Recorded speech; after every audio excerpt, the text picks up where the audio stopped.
8th of February 2013, and my name is Kalle, and we're sitting here in a C Club Berlin, Grand Magus, Angel Witch, and Enforcer on tour. Next to me are two persons of Enforcer. Nice to meet you guys. Nice to meet you too. You are? I'm Olof, singer. Singer, and? I'm Joseph, I play guitar. You are the guy with the broken fingers. When was that? You are the guy with the broken fingers? Broken fingers? Yes, you play the guitar so fast, I mean. Oh, okay, yeah, thanks. Yeah, you're quite young guys. How old are you? 26. 1 year older. Yeah, I'm turning 25 on this tour. Really, when? Munich next week. Hey, 25 and 26, so my old. Guys, do you remember how does it start with you to listen to rock and metal music? Always did. Say it. I've always listened to it. No, I mean, do you remember how does it start? The first experience with the rock and metal music? Was it influenced by parents, friends, or? Older relatives. Okay. Yeah, that's... I don't know.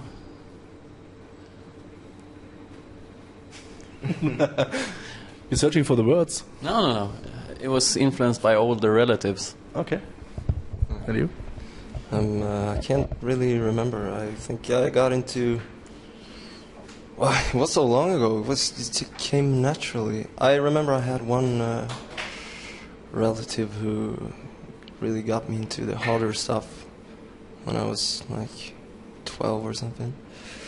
Before that, yeah, Iron Maiden, and that has always been important. Okay.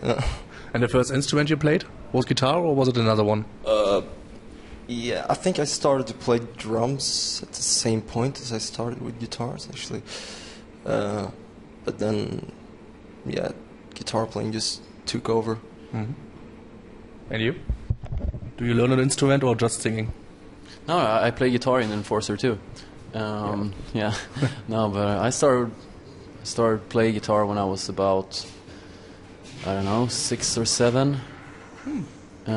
Me and Jonas used to play in the garage, like when we were really, really small. Was Enforcer the first band you ever played in, or did you get a band before? We played in tons of different bands before, but I would say this is pretty much the first band that we like.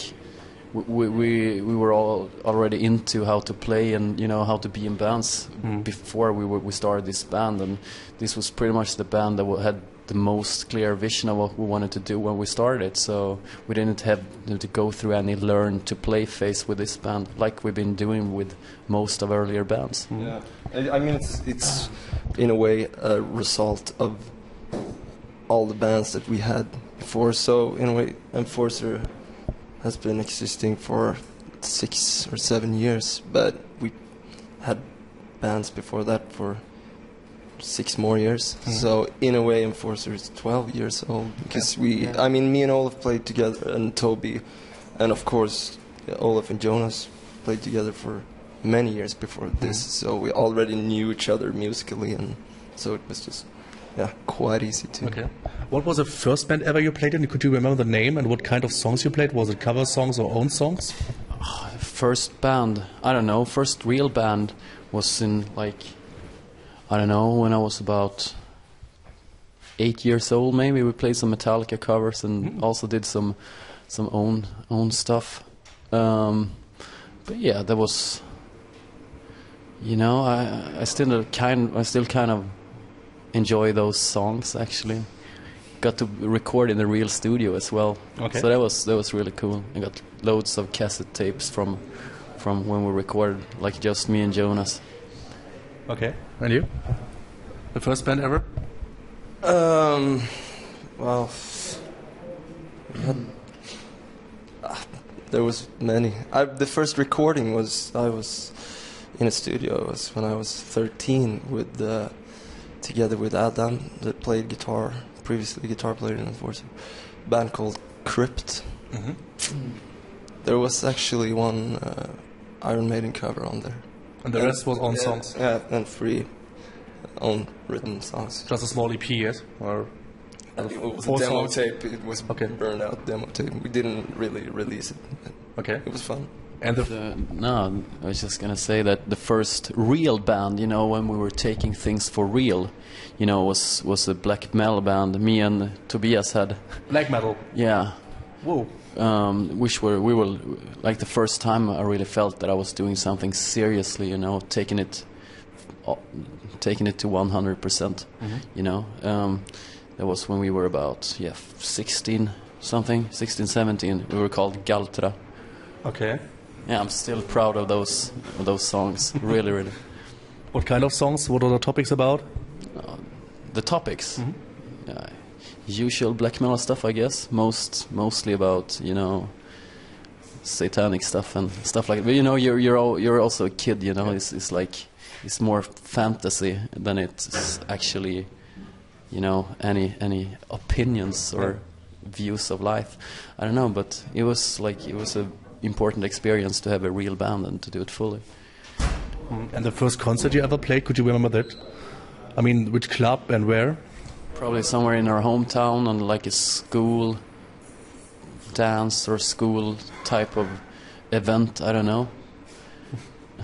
But we've been in so many bands, it's really hard to recall.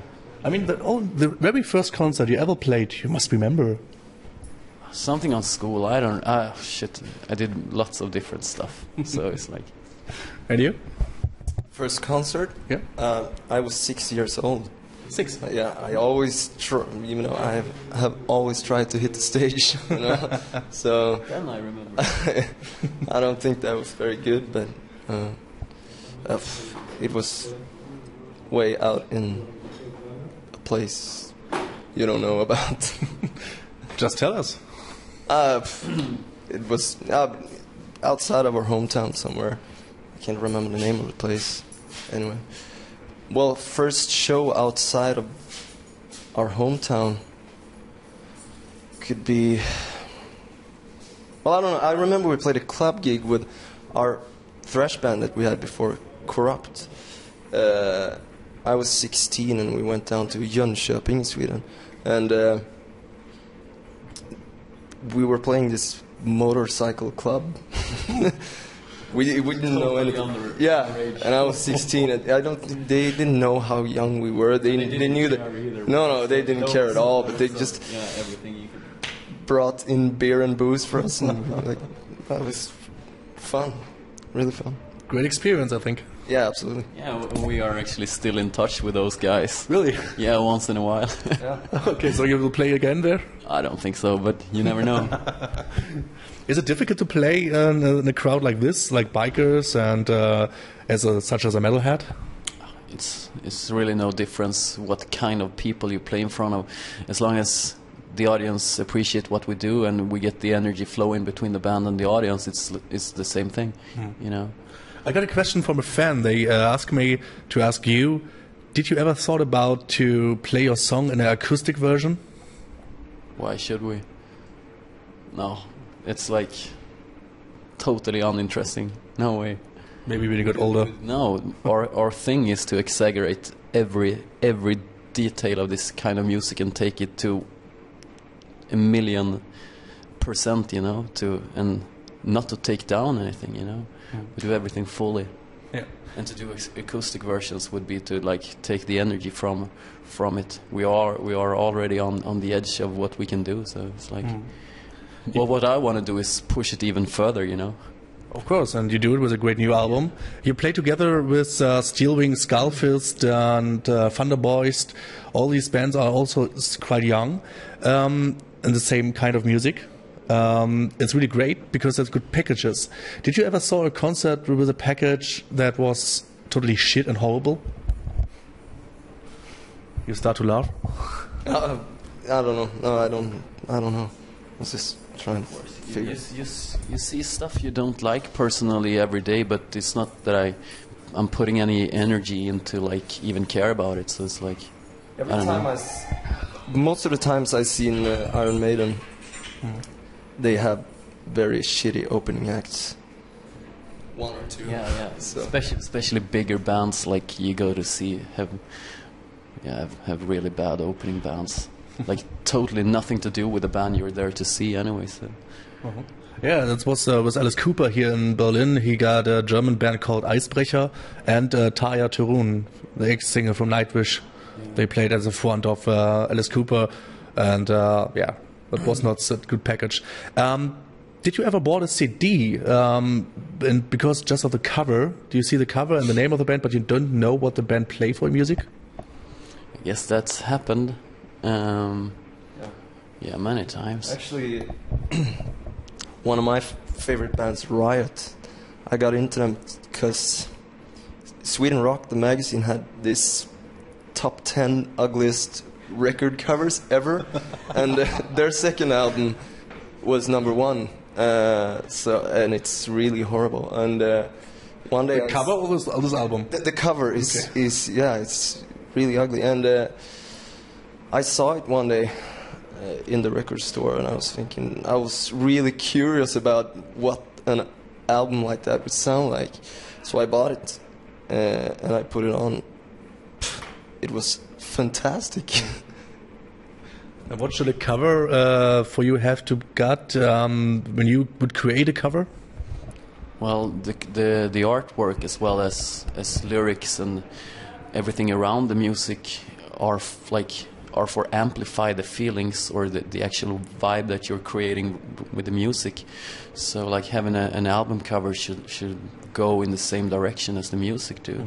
So yeah, it has to speak for itself as well. And what should be in a booklet when you turn out the pages and see what should be in there that is interesting for the fans? A great design, and have it, like it has always been very important for us, booklets, vinyls, doing everything, interesting for the one who gets it. And why would you say it's in a rock and metal scene so big that the fans collect the CDs and the vinyls? I mean, another stuff they download, and the rock and metal fans collect them. Why? What would you say is the most interesting thing? Why? Probably because those into rock and metal are probably more interested in music generally than just anybody listening to the radio, So it's from an interest, I would say, probably. But I don't know. I'm very upset with this kind of relation that people seem to have to music nowadays. When you just listen to a half of a song online or something, and then you listen to the next thing. It's like that's not how I do music or how I listen to music. I mean, when I listen to music, I want to listen to a record from the start to the end of it. And not even speak. It's to me, it's listening to a record is like watching a movie. So it should speak a lot. So that this radio type of listening is like destroying 99% of the musical experience. Because of moderators, when you listen to radio, I know in Finland and also in Sweden, you got radio stations. They play rock and metal songs, good rock and metal songs, not only just the mainstream, just also some newcomer bands. Did you ever play a song, or do you know that the band moderator played a song from you? Oh yeah, we've been on radio lots of time in Sweden.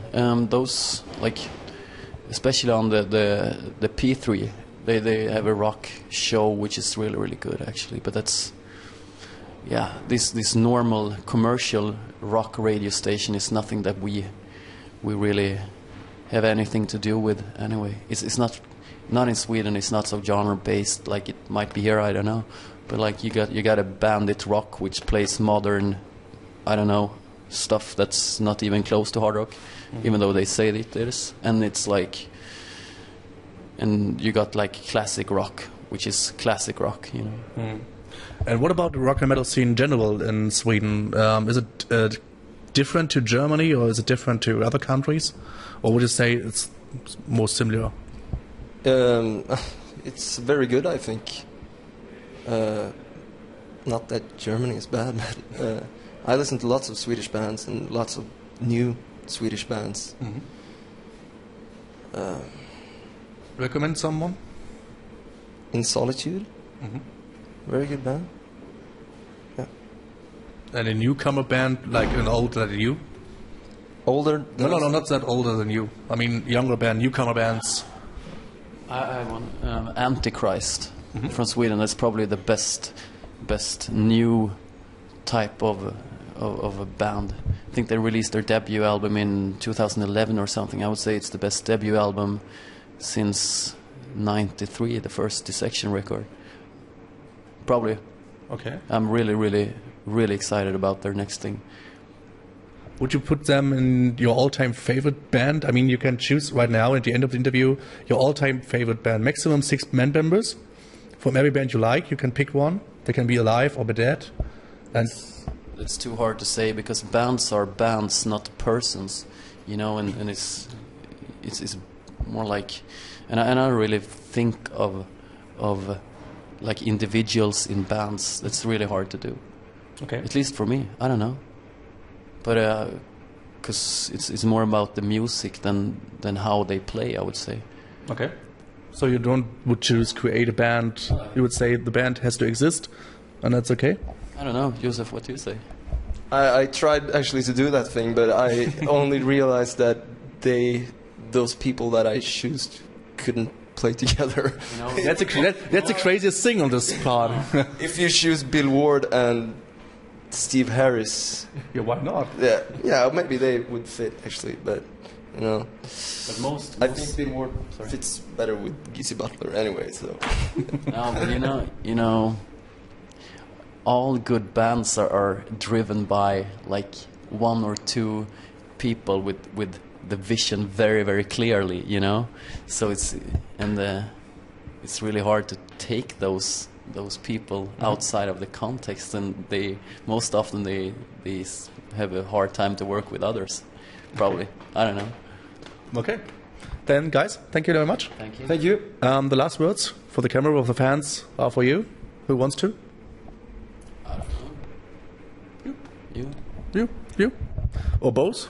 Okay, well, thank you very much, and catch us on tour Yes. right now. Bye-bye, guys. Bye.